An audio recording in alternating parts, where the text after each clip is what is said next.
So the Zodiac Killer. You're gonna hear the paper turning and all that. Yeah, absolutely. All the notes. All the I got some notes. notes. You might hear my chair rolling back because my floor is very uneven and I just kind of roll sometimes. Oh, alrighty. Oh, I can't wait to move to where we're gonna be moving to because it's like the back roads and nobody drives back there unless they live Yeah. there. No, that's always, you know, if you see somebody, it's because you told them to be there. Yeah. Yep. Absolutely. Okay. Part one of the Zodiac bitch. Yes. I didn't know if you were going to say it. Zodiac biatch. Okay, so in this part we're gonna talk about the cases of David Faraday and Betty Lou Jensen and Darlene Ferrin and Michael. Let's just go with Mike. Yeah, Mike. Darlene I and Mike. I was watching a podcast today on YouTube. I think it's called Red Thread. It's got Charlie. I haven't watched him before, but a guy named Jackson, and then Wendigoon in it. And he pronounced Mike's last name. I can't remember exactly how. Like Mageau or something like that. Yeah, I think it sounds something like that. Like that. So if I end up saying his last name, that's how I'm gonna say it. So No, our bad. yeah. Also, I had an idea for part 3. I'm thinking the first 2 parts, which the second part might trail into the third part too, because there's a lot to talk about with this, like so much to talk about with this. There's a Zodiac movie, and I was thinking we could watch the movie and like take notes on it and like kind of discuss how we feel about the movie, how like what's the word? Accurate, how accurate the Yeah. movie is and stuff like that. I feel like that would be very fun. No, totally. That'd be awesome. Yeah. Oh, I thought I was going to say something. Oh, Robert Downey Jr. is in it. Oh, okay. I'm a Yeah. big fan of his. So Me yeah, we gotta too. check it out. Robert Downey Jr. Totally Oh. gotta check it out. Oh, brother. Okay. Hold on. Let me get my sniffle out. Okay. um, Friday, December 20th, 1968, at 5 p.m., David, a 17-year-old scholar and varsity athlete, and Betty, a 16-year-old girl who was a part of the Pythian? Pythian? Pythian? I think you're saying it right. Sunshine Girls. Their motto Yeah. being, do all the good you can in all the ways you can to all the people you can. Which, oh my god. What an angel. Yeah. What a freaking angel. Bless her heart. Anyways. They were talking to some friends about the date they planned for that night. This date would be their first date. How cute is that? So cute. Ugh, okay.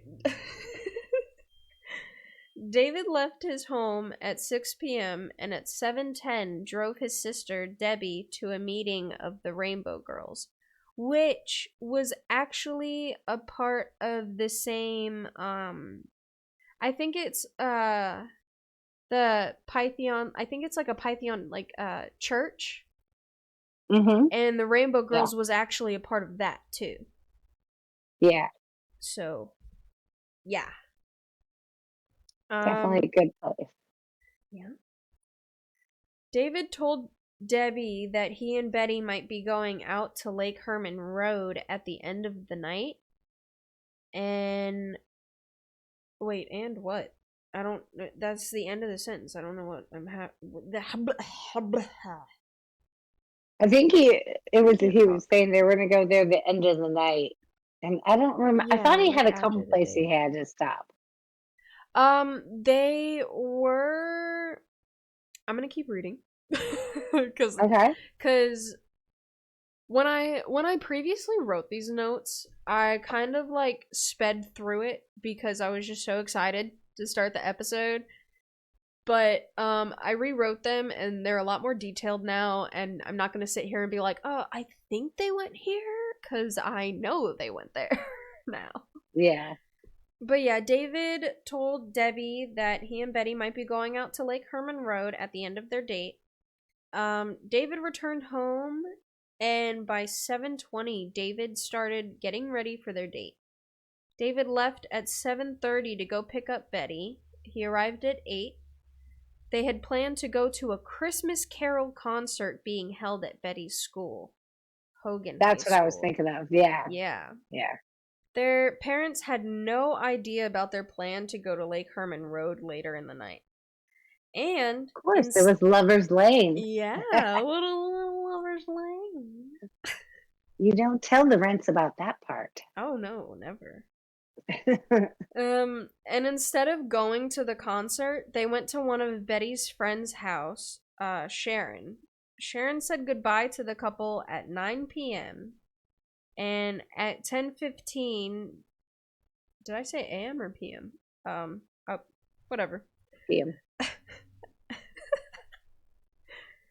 At 10:15, David parked his mom's 1961 Rambler 4-door station wagon facing south. He locked all 4 doors, and they both placed their belongings in the back seat of the car. At 10:15, a woman and her boyfriend, a sailor, drove by and saw the couple. And at 11, Mrs. Peggy Yore and her husband saw David sitting in the driver's seat with Betty leaning her head on his shoulder. That's so cute. Oh. We were having such a good night, and then some demon dude wanted to frickin' ruin it. Right. Like, what the hell? That's what demons do. Yep. They don't like happiness. At 11:05, another car came up the road, and instead of passing by the couple, the car pulled up to them. Oh, by the way, I forgot to mention this. Before they Before they drove to Lake Herman Road, they stopped at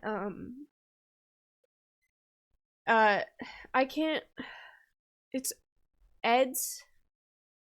I can't remember if it was like a diner or what it was, but they stopped there to get something to drink, and Darren and Mike were headed there to get something to eat. Oh, interesting. Yeah, but I don't think Darlene and Mike ever actually ended up getting something to eat. Okay. I don't think so. Okay.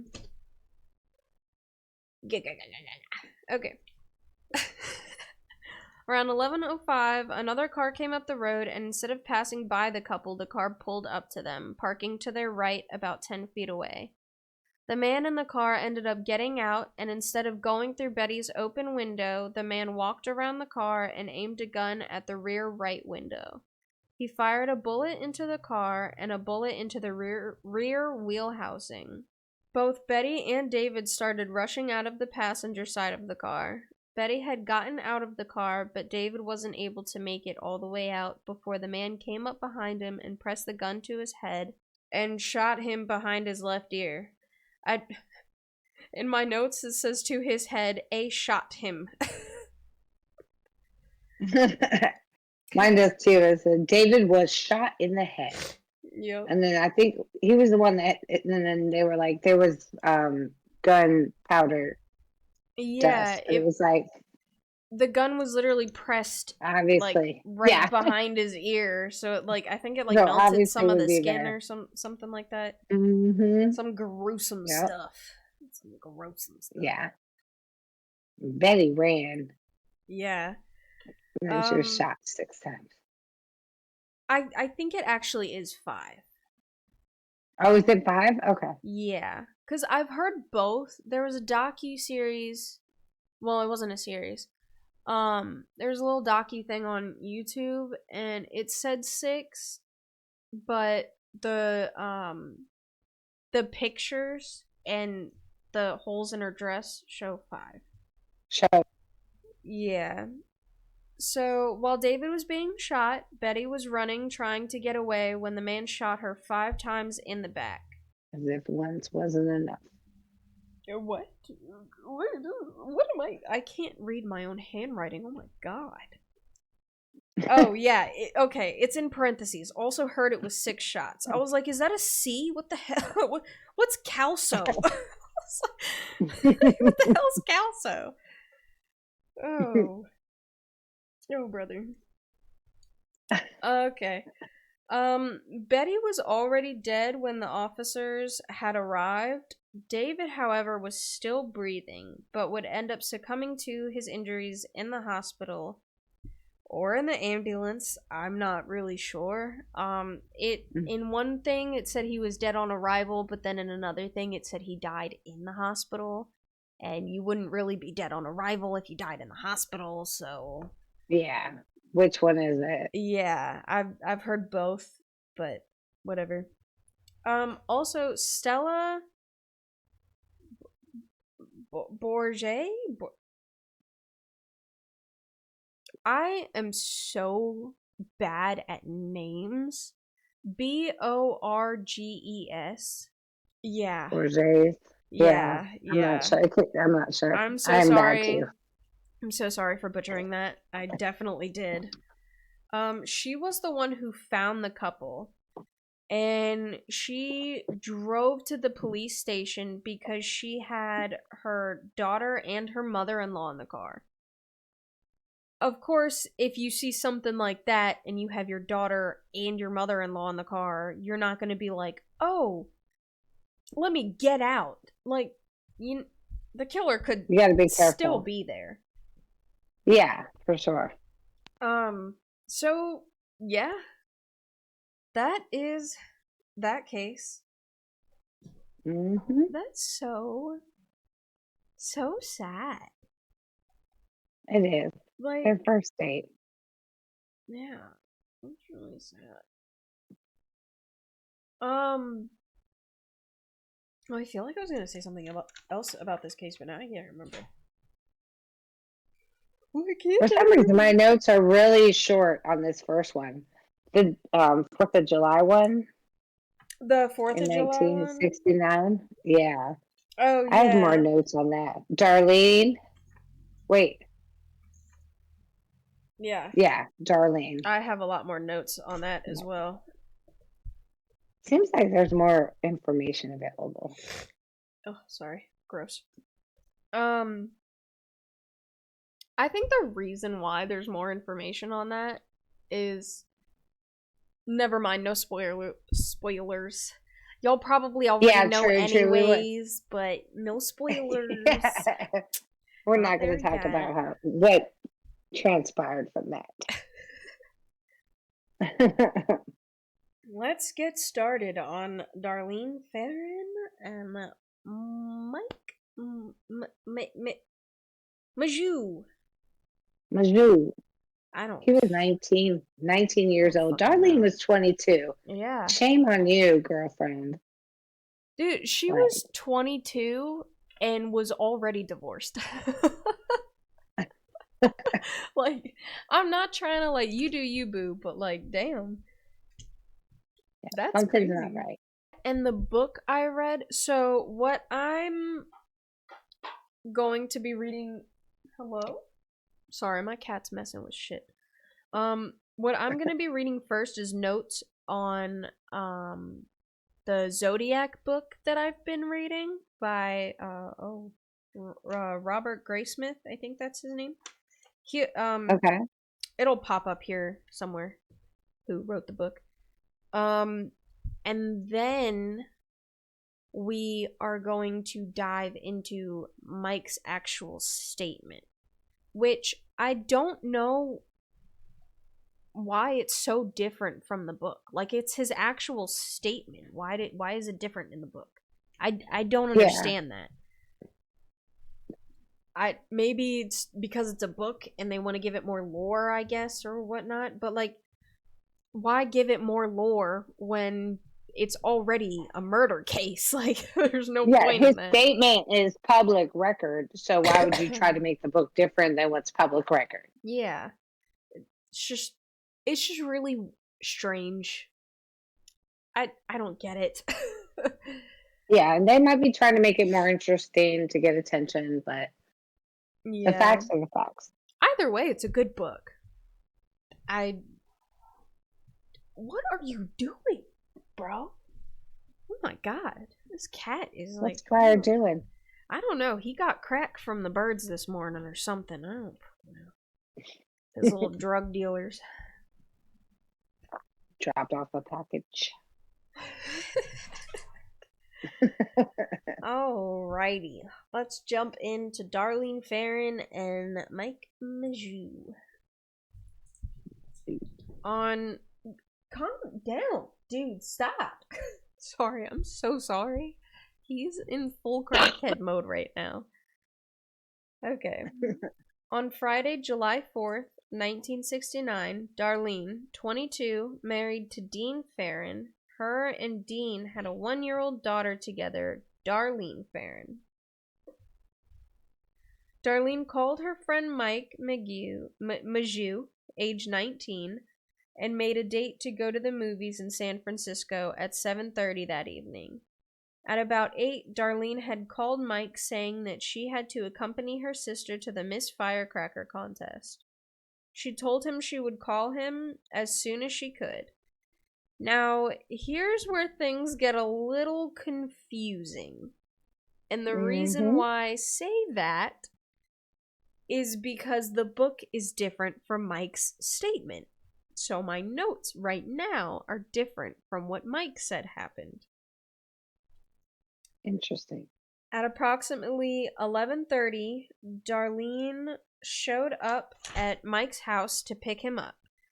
Also, the 11:30 is from Mike's statement, because in the book it doesn't give you an exact time or like an approximate time of when Darlene showed up at Mike's house.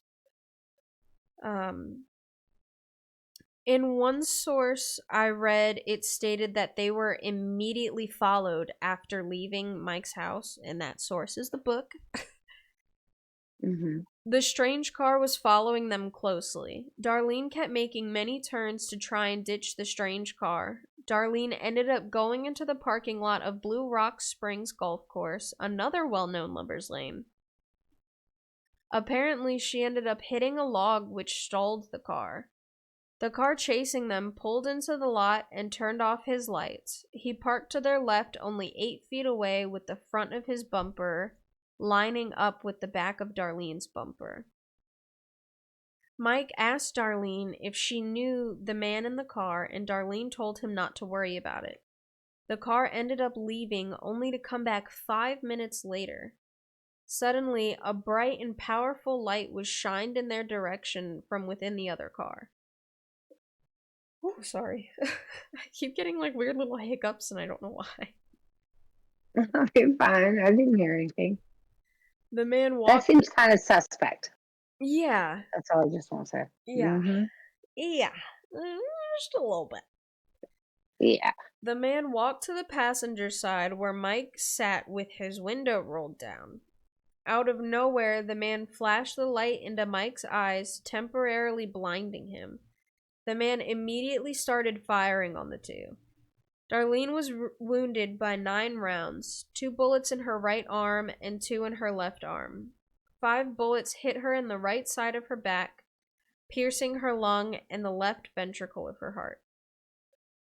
Mike attempted to free himself from the car. However, the door handle was either broken or missing. The man had walked back to his car.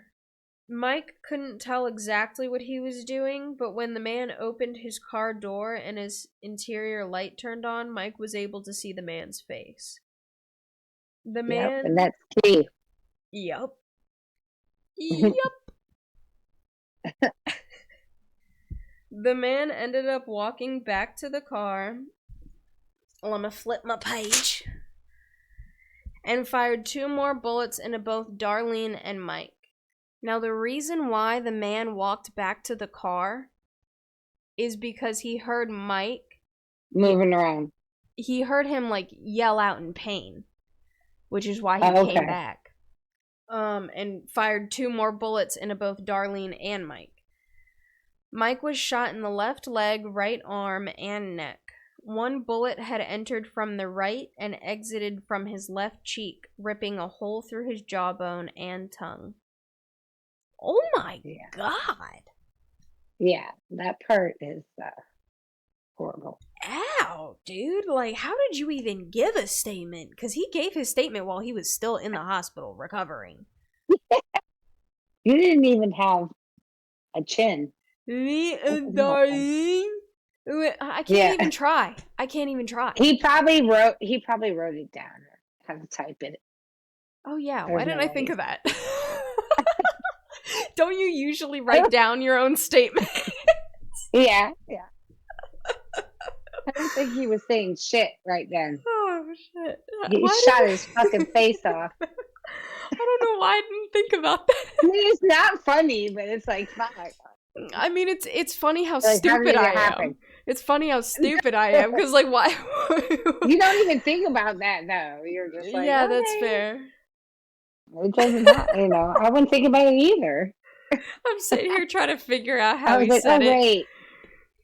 I just remember something about the tongue, so he probably couldn't speak. Yeah. That's all right. Sit here trying to figure out how he would talk to the police without a tongue. Oh crap. Oh, I'm sorry. I shouldn't have. It's bad. Okay. He definitely gave a description, though. Oh, yeah. Mm-hmm. A man named George Bryant heard the gunshot shortly after some fireworks went off. Which... I'm scared to try and say this word now. Sorry, commercial break from my sponsor is 420. Sorry, your dad has no chill. You know that I had to call. Oh gosh. It's crazy because, like, if the fireworks were going off at the... Hello? Someone in my apartment building is angry. Yikes. Slamming doors and shit. That happens all the time. Everybody here has anger issues and I don't know why. Like, please stop. It's winter. Everyone's depressed. We're like, I wish the sun would come out. Like, we're tired of the snow. I just want to enjoy the outside or take a breath of fresh air or open my windows. Oh my god. It'll get better soon. Fireworks were going off. It's July 4th. They're gonna be going off. Yes. So it's crazy how George was able to differentiate I said it this time. You got it. I'm proud of me. The sounds. Differentiate. I don't know why I kept saying that. Like, can I get some ranch with my differentiate? Like, what the fuck? We differentiate my ranch from the cheese. Oh god. I mean, good on him. Bryant said the car of the man taking off left at, in quotes, super speed and burn rubber. Which, I just found this out today while listening to Red Thread, that apparently the Zodiac killer made sure the police knew he didn't speed. Yeah. Like, I might have just killed somebody. He didn't want to draw attention. But I didn't speed. Dude, what the fuck? You're like, really?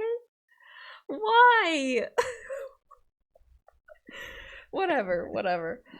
I just killed someone, but I didn't speed. Like, what's your rationale? Like, what's really going on? Oh god. Okay. Priorities are messed up. A little bit.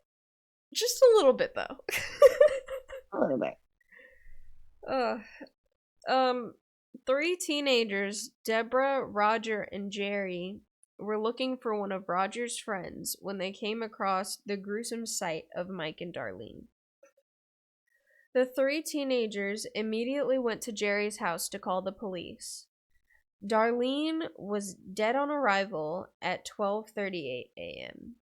Mike had survived, which we all already knew, but yay, Mike! Yeah. Get it. Which is crazy because he got shot in the freaking neck, but go Mike! Yeah. Missed the artery, Mike. Yeah.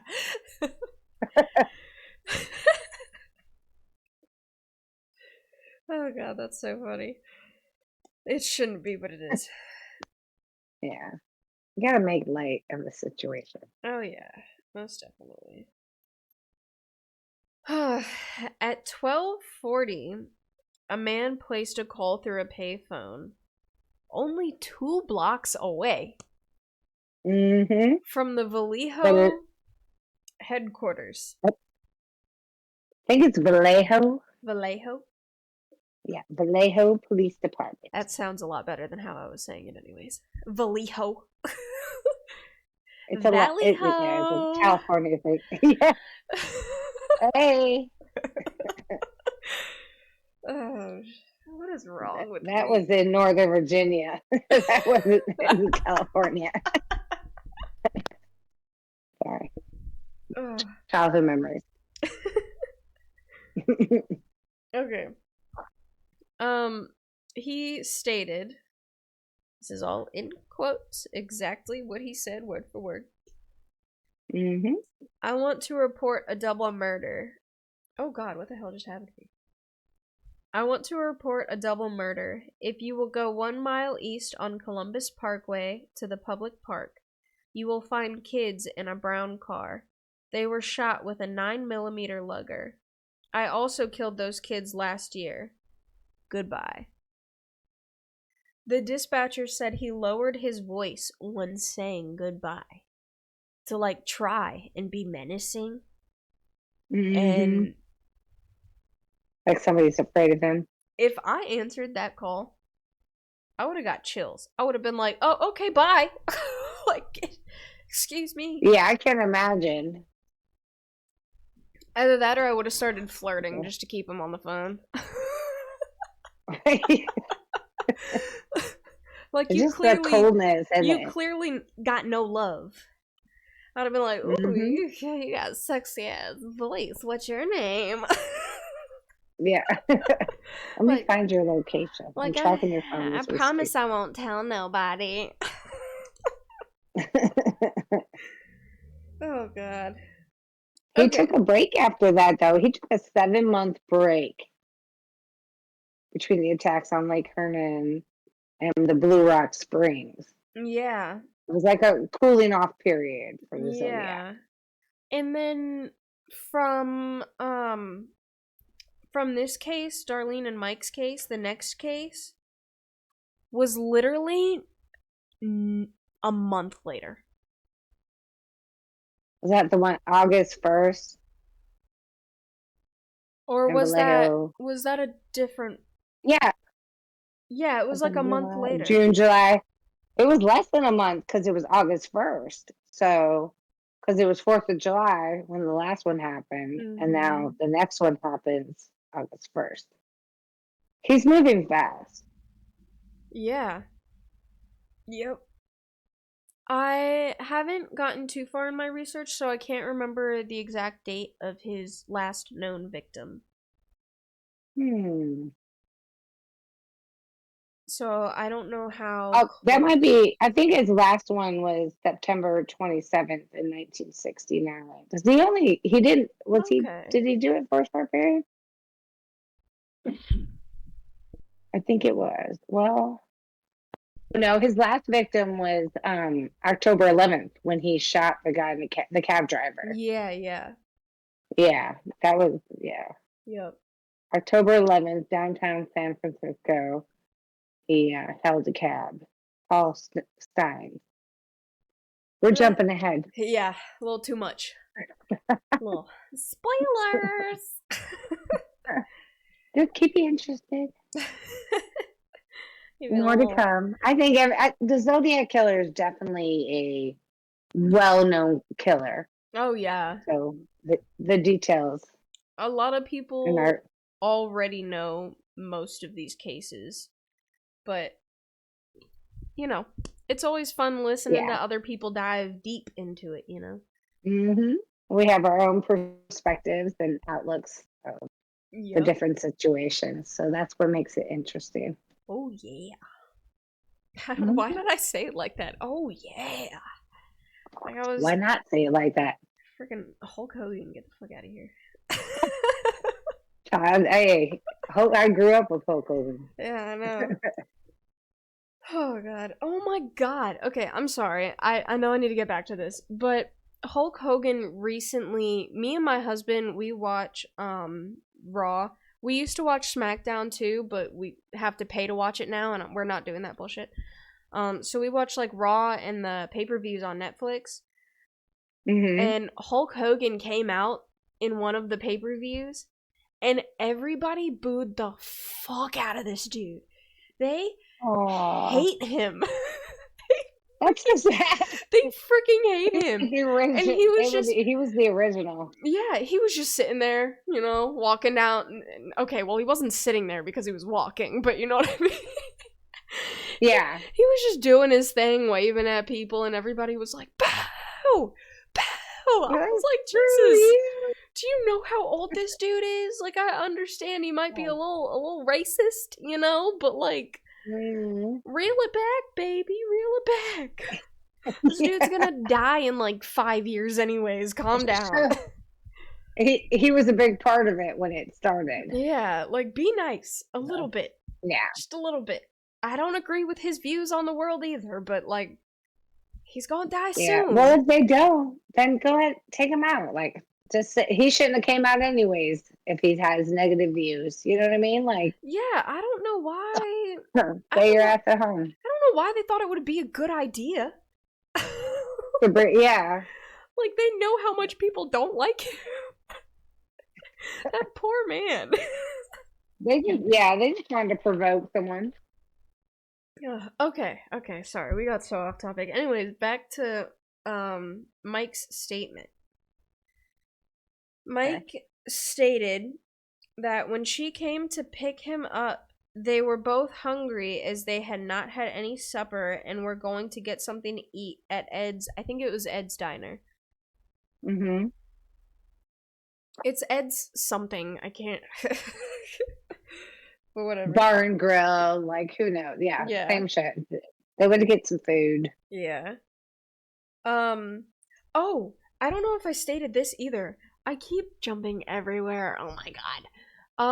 Darlene at least knew of Betty Lou and David. 'Cause I think she graduated from Hogan High School, which was the high school that Betty went to. Yeah. They kind of knew each other or knew of each other through like different people and stuff like that. I mean, it wasn't a big town. Yeah.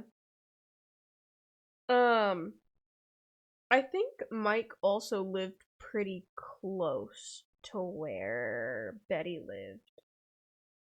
Yeah, there was like some weird connect how they were just around each other, like 6 degrees of separation. Yeah, they were more like acquaintances though. Like, they weren't like friends or anything like that, but Yeah. Okay. As they were driving down Springs Road, Darlene said she wanted to talk to him about something. Mike suggested they go to Blue Rock Springs Park. And as soon as he suggested this, they just immediately turned around and went to Blue Springs Park. They didn't get food like they said they were going to or nothing like that. Which, get food first, man. Like, yeah, I'm hungry. I need to eat. Like, that's why y'all were heading in that direction in the first place. Don't back out now. At least eat first. Yeah. Or talk while you're eating, you know?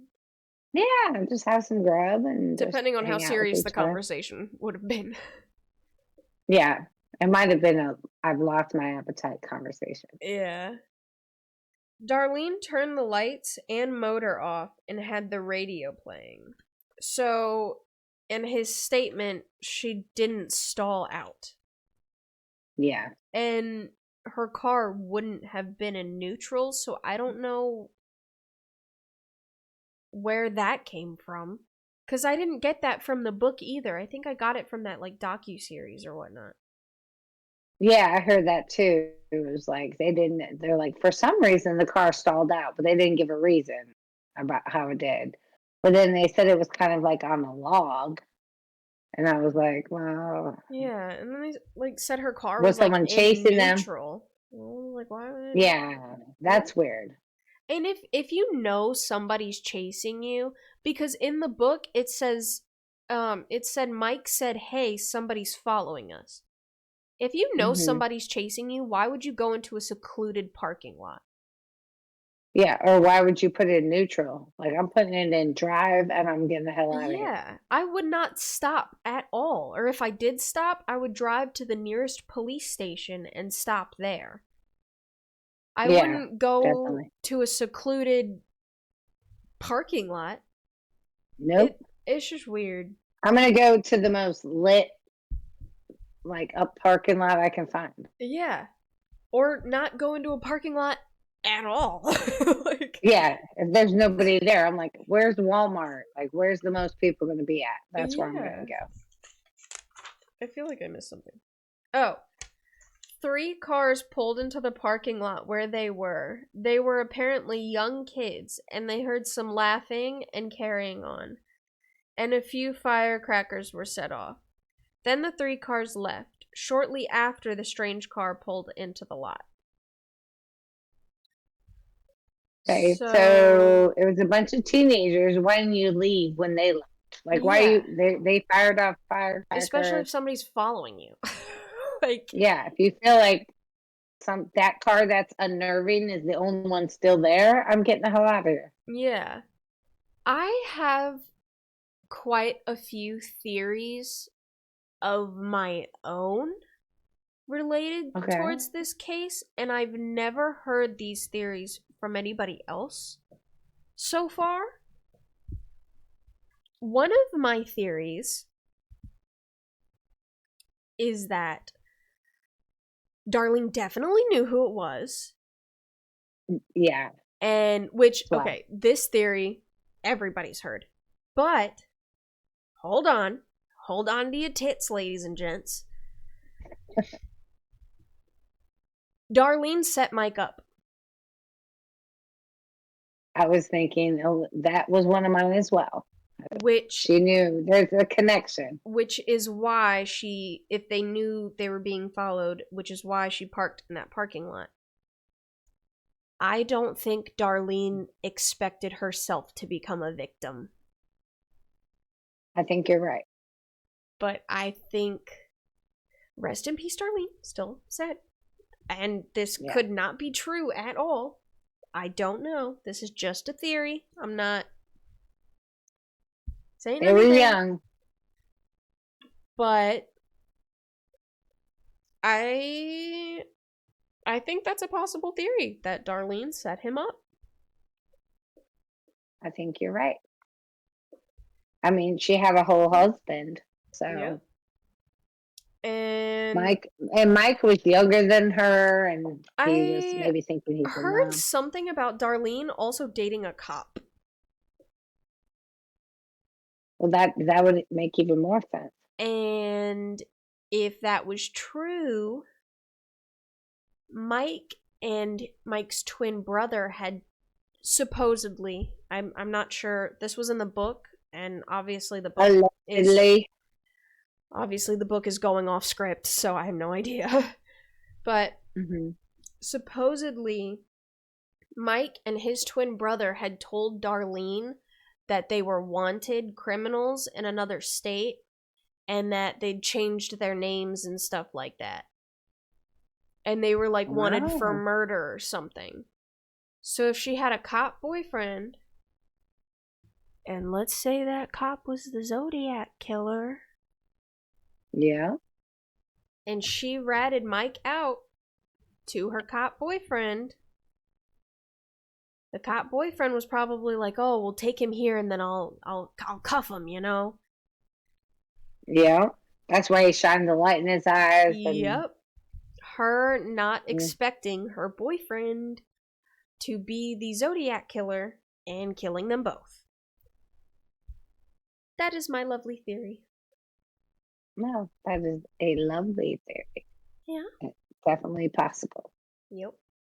I don't know. My brain runs wild and comes up with all sorts of out of pocket stories. It needs to happen like that because you're like, if you don't explore every different option, then you don't know if you don't explore every option. Basically, yeah.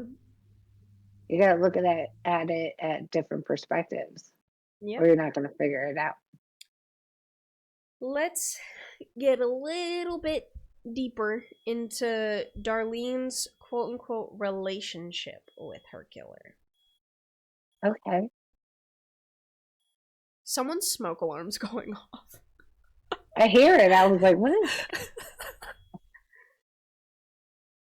Of course. It's still going off. No, yeah. Somebody's cooking dinner and it's making it loud. Oh my god, if they're cooking spaghetti, they're gonna give us some. They better. Every time my neighbors make spaghetti, they always bring it up here. They always give me spaghetti. I love my neighbors. They're freaking awesome. That's so sweet. I love spaghetti. They might have anger issues, but they older folk, so trust me, as the older I get with your dad, it's warranted. We have anger issues. Yeah. Lucky for him, I'm the more angrier one. It stopped. Okay. Oh. Fire is extinguished. My computer keeps turning off. Okay. In the book Zodiac by Robert Gray Smith, see, I knew I wrote that shit down. I knew I did. You did.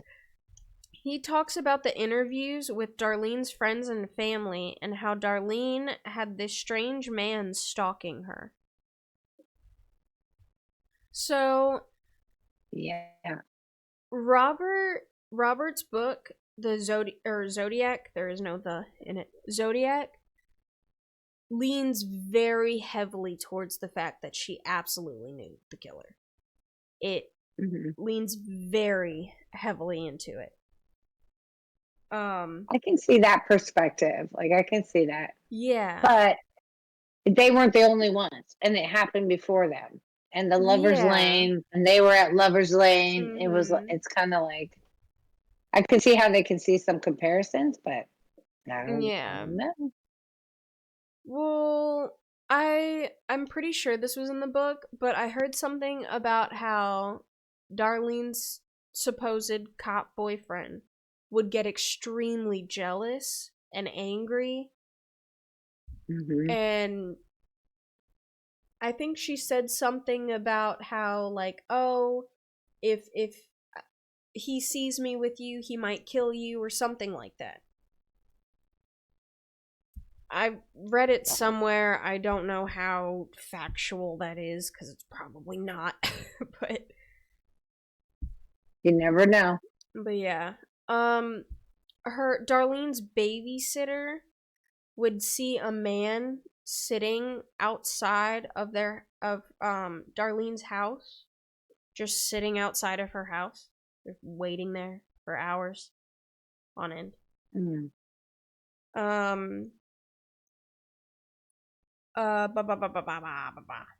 He would even send her packages. And her sister said that before the last package he gave Darlene, she never once saw the man who kept giving her packages. But the last time that Darlene got a package, she opened the door and saw him standing there. And he told Darlene's sister, "Do not open this package. This is not for you. Do not open it." Which is weird. And Yeah. apparently, her sister said, we'll go into the description of the Zodiac Killer in the next part, but she said he resembled some features that the Zodiac Killer had. The later description we Yeah. get, yeah. So, who knows? Possible. One of those packages contained the white and blue flower print fabric that she made a jumper out of. The very same jumper she wore to meet Mike. Huh. Yeah. Yep. There is also a photo of her with a man loosely resembling the Zodiac Killer. And this was a year... I did see that. Yeah, this was a year before, I think. Or like maybe like a couple months before. No, yeah, I think it was like more like roughly like 8 or 9 months before. Yeah.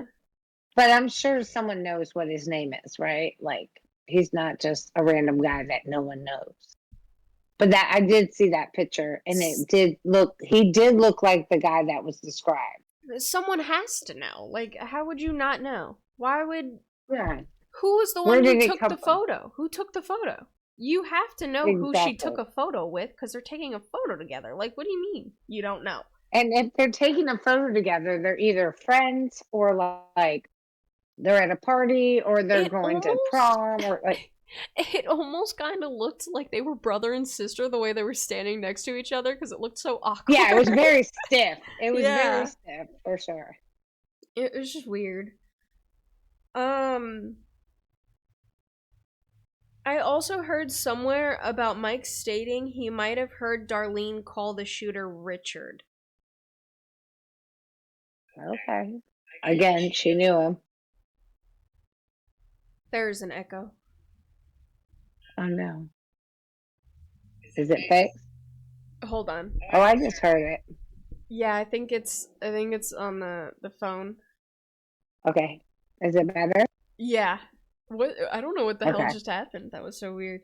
I don't either. Since I'm too lazy to set up my webcam, we're FaceTiming on the phone and we have each other muted so we can see each other's faces. See each other. Yep. So record on Discord. The book goes into more detail about the interviews. If you would like to read it, it is a wonderful read. I really, really like that book. It's a nice book. It's a beautiful book. I kind of want to read it myself. The next time I come and see y'all, I will bring the book with me, and I will let you borrow it. We could sit in front of the fire and read the book out loud. Freaking fire alarm's going off again. I hear it. Oh, because I said fire. No, we have a fireplace. There will be no actual fire, but we're going to read the serial killer book around the fire. Yes. Oh, another thing is that apparently Darlene was extremely scared of her ex-husband Jim. Mm-hmm. And people were thinking he might have been the Zodiac Killer. I don't know what Jim looks like, so I have no idea. He could be, could not be. Yeah, I didn't see much on him, but I could understand how she would be scared because she was out there running the streets. Yeah, well, that was her ex-husband. That wasn't her husband that she was with. That was her her first ex-husband. Yeah. Okay, gotcha. Oh my god. Maybe her second husband, that she divorced, is the Zodiac killer. Hold on, now I'm freaking out. Yeah, I don't like hearing fire alarms when Okay, it you're stopped in the again. No, building. because I heard the fire alarm, right? And it was still going off. And then I started hearing an ambulance. Or like, Just open your door and make sure there's no smoke in yeah. your hallway, because that's happened to me before.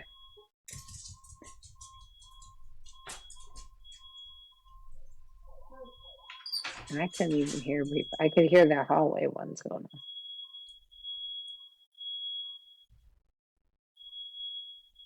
Just in case she's got to get her and the baby out.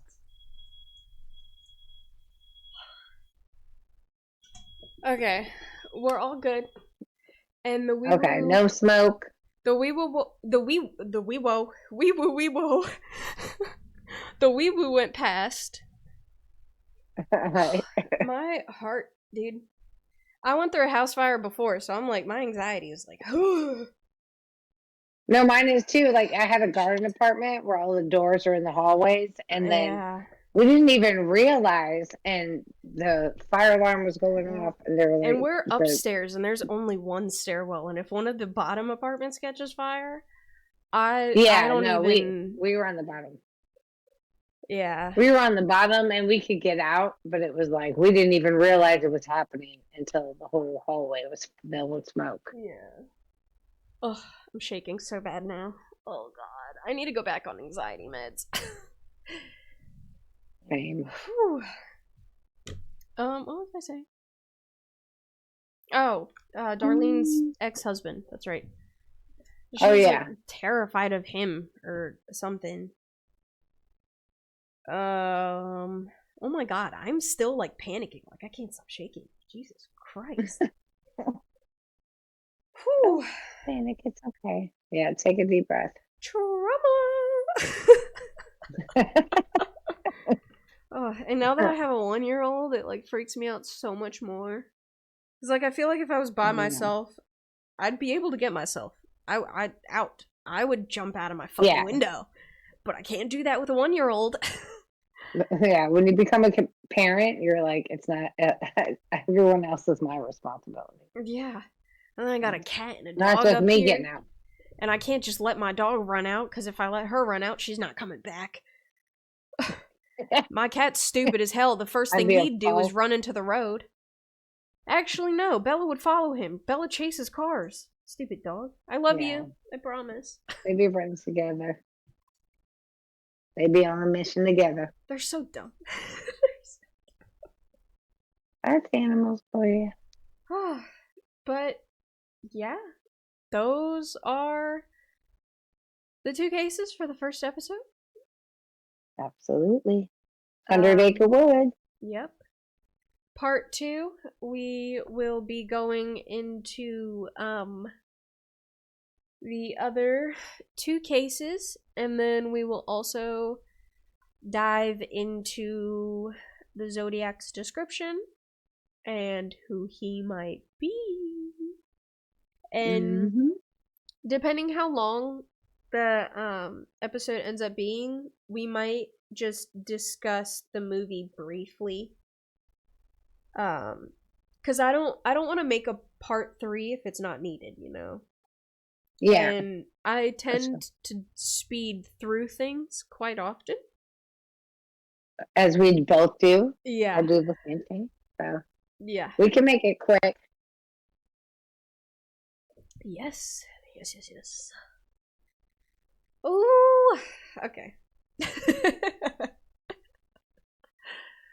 Oh gosh. Alright. I hope you guys enjoyed this episode and our banter, and I hope us goofing around didn't like offend nobody, because that's not my intent. We enjoy each other.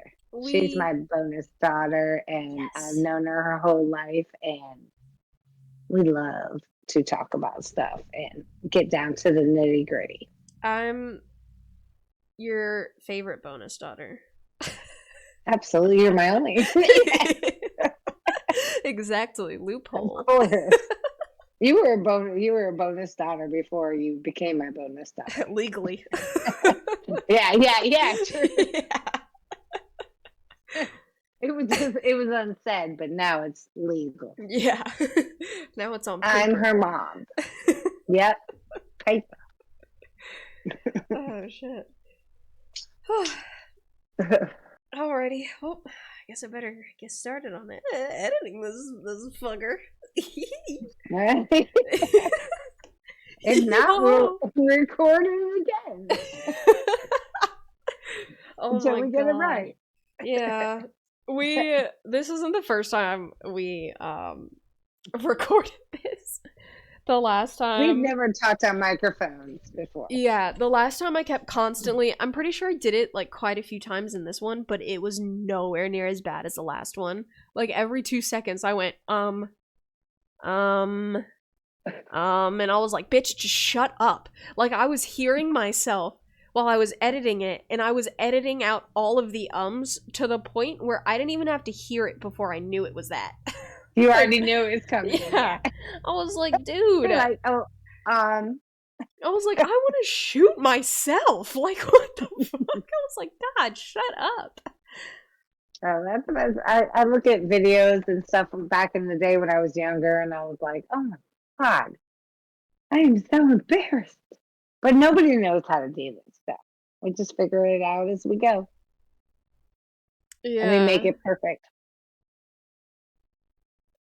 And F who doesn't like it. So Okay, sorry. this is for us, not anyone else. I missed my husband's second break and Uh-oh. Sorry, Bubba. I love you. I promise. So we do it while you're at work because we love you.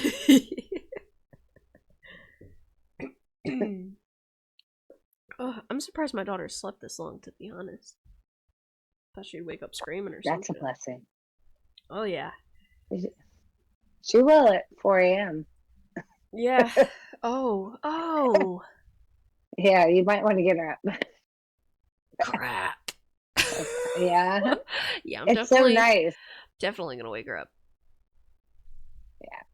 Let's just get you up for a couple hours so we can all go to sleep together. Yeah. Most definitely. Okay, I think I'm gonna end this thing now. Oh my God, we were talking. Let's do it. Yeah. Chatter. I mean, chatter. We talk forever. So. All the time. Always. Yeah. We could do this all night. Yeah, we could. I just don't think anybody wants to pay me. Oh God, they came for a true crime podcast, and it's just me and you talking back and forth about random. I know. Shit. I love you. How are you? I love you too, Mom. Alrighty. Let's end it.